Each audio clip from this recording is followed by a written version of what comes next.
kebajikan yang berlaku 2 hari lalu yang menyaksikan 2 nyawa melayang, iaitu di tangan orang yang kita percayai, yang dipertanggungjawabkan seperti masa awal pagi tadi, katakan kita mempercayai dan memberi tanggungjawab pada insan ini untuk menjaga dan memantau keselamatan anak, tetapi sebaliknya anak kita pergi di tangan mereka ini dengan kejadian yang tidak diingini lah. Dan untuk cakap dengan lebih lanjut mengenai topik yang saya kira memang penting ini, iaitu Dr. Muhammad Muhsin Ahmad Zahari, pakar perunding psikiatri PPUM. Jumpa lagi, Doktor. Assalamualaikum. Waalaikumsalam. Terima kasih. Jadi Doktor, bila mana Doktor mendengar berita yang dikabarkan ini, apa reaksi pertama Doktor? Okey. Pertama, bila kalau lihat kes-kes yang berlaku keganasan, daripada pukul mungkin dera, tapi yang paling ekstrim boleh sampai membunuh macam ni, ada dia boleh jadi orang tu mengalami gangguan fikiran, mental, psikiatri ataupun tiada. Jadi kebanyakan kes sebenarnya kalau lihat profil dia memang orang yang tak ada penyakit mental lah.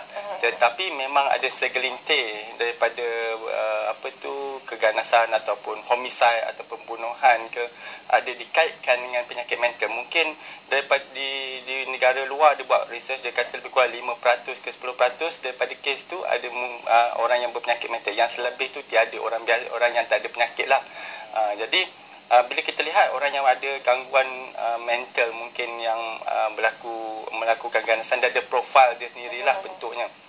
Contohnya keganasan tu biasanya bukan macam tepi jalan pada siapa-siapa saja. Biasanya orang yang dikenali, orang yang dah biasa, mungkin dengan anak yang dijaga dan sebagainya. Semua itu boleh jadi.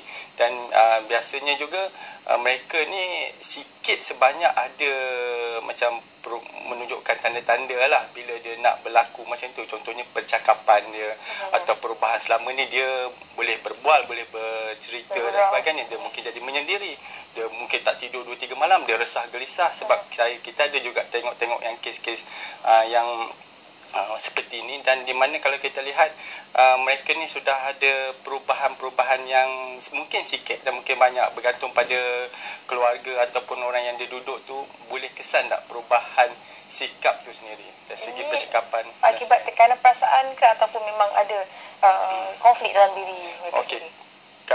Kalau lihat ini, saya boleh kategorikan kepada dua lah bila dah ada gangguan atau penyakit mental ni. Pertama, kesihatan mental tu sendiri satu isu. Contohnya tak boleh kontrol baran, marah. Dia mungkin pada amnya nampak biasa, tapi selalu temper, selalu marah, dan bila marah dia macam overreact lah kiranya. Dan juga mungkin dia tak boleh cope atau menyesuaikan diri kalau ada masalah sebagainya. Jadi ini isu kesihatan mental. Tetapi ada satu kategori yang lebih ekstrim lagi, dah berpenyakit mental lah. Jadi golongan ini pun berisiko, contohnya yang mungkin dengar suara, halusinasi contohnya. Dengar suara, dia kata kalau dia buat satu cederakan ataupun dia bunuh ke, orang ini pergi ke syurga. Jadi kepercayaan tu akan macam melekat lah kepada fikiran dia, dan kalau dia berpenyakit pada masa itu dia akan cari jalan dan berfikiran dipengaruhi oleh keadaan. Maksudnya psikologi itu juga ataupun penyakit mental ini juga ada yang wujud secara bermusim, Doktor? Ya. Kalau ikut keadaan penyakit mental ni, memang dia bukanlah sepanjang hayat lah kiranya. Kalau sepanjang hayat kelakuannya memang nak mencederakan orang saja, itu lebih kepada karakter personality lah, dan tak dikategorikan sebagai penyakit mental yang kebanyakannya lah.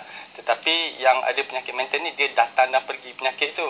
Cuma kalau tak diberi rawatan atau tak diambil rawatan yang khusus yang mencukupi, risiko dia tinggi. Sebenarnya ini masalah penyakit mental ni. Kalau dirawat awal, dikesan awal, dia lebih, research tunjuk memang selamat macam orang lain, tak ada bezanya. Memang tak ada. Tak ada bezanya, tak berbahaya dan dia tidak berbahaya. Tetapi jika tak diterima rawatan atau dapat rawatan tapi ubat tak makan dan sebagainya, itu risiko tinggi.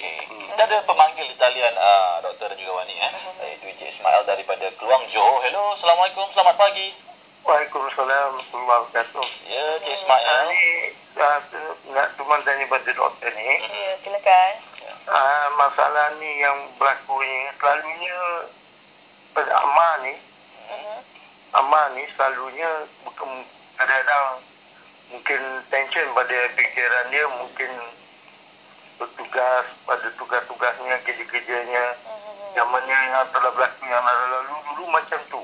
Agaknya macam mana keadaan yang crash pada pertama ni yang selalu punya majikan yang buat tindakan pada dia. Mungkin dia dapat tindakan macam tu. Macam mana pendapat saudara saya minta pandangan? Sebab kita ada fakta kes sebelum doktor yang berlaku pada tahun 2010 di mana seorang amah ini mengelar majikannya sehingga mati disebabkan oleh tertekannya di mana diseksa dan sebagainya. Jadi doktor, bagaimana pula keadaan seperti itu dendam saya kata itu tadi, dendam ataupun kesihatan mentalnya tak baik, dia tak boleh menyelesaikan masalah tu secara rasional, cara baik. Mungkin kalau dia tertekan, dia mungkin boleh bercakap dengan majikan tu ataupun boleh lari dan sebagainya kalau rasa betul-betul didera contohnya. Tetapi kalau mengelar ataupun membunuh pihak satu lagi, itu bukan satu penyelesaian, malah boleh mengusutkan lagi keadaan.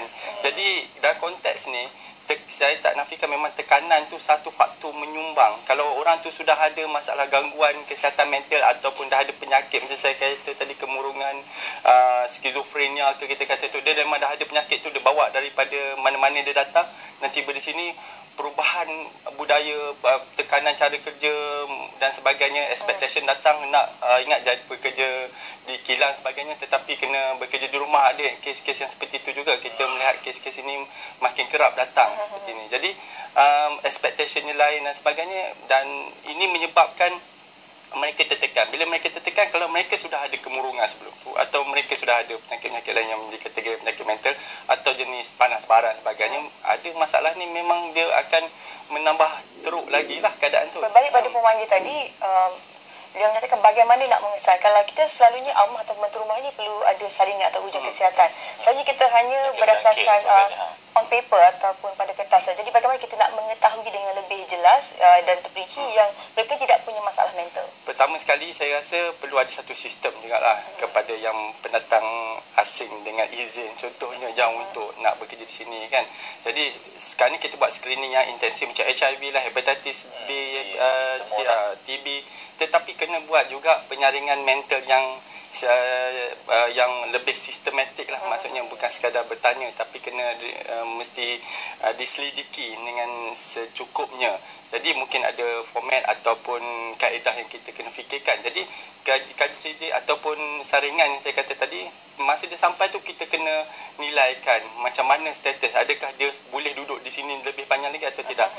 Dan selepas itu, mungkin dalam biasa kita lihat 2-3 bulan pertama pun selalu masa yang sensitif. Maksudnya dia dah terasa tekanan selama 2 bulan bekerja, ataupun dia cakap lain kerja lain, ataupun keadaan kerja tu dah dia kena buat task lebih daripada apa sepatutnya. Jadi masa 3-4 bulan tu mungkin ada saringan, dan selepas tu mungkin setiap tahun dinilai balik. Jadi ini mungkin memperbaiki lagi keadaan. Tetapi kalau di rumah tu sendiri, majikan dan sebagainya, itulah, kalau ada perubahan, kita tak boleh ambil risiko. Sebab kadang-kadang kita ni budaya tak apa, tunggu dulu, biar dulu kan, sampai dah jadi kejadian macam tu baru kita nak buat. Tetapi dari peringkat awal tu lagi, bila nampak dia tak tidur ke, selalu dia tidur baik, tapi ada masa-masa ketika dia macam berubah kelakuan, ataupun dia lebih menyendiri, selalu dia lebih mesra contohnya.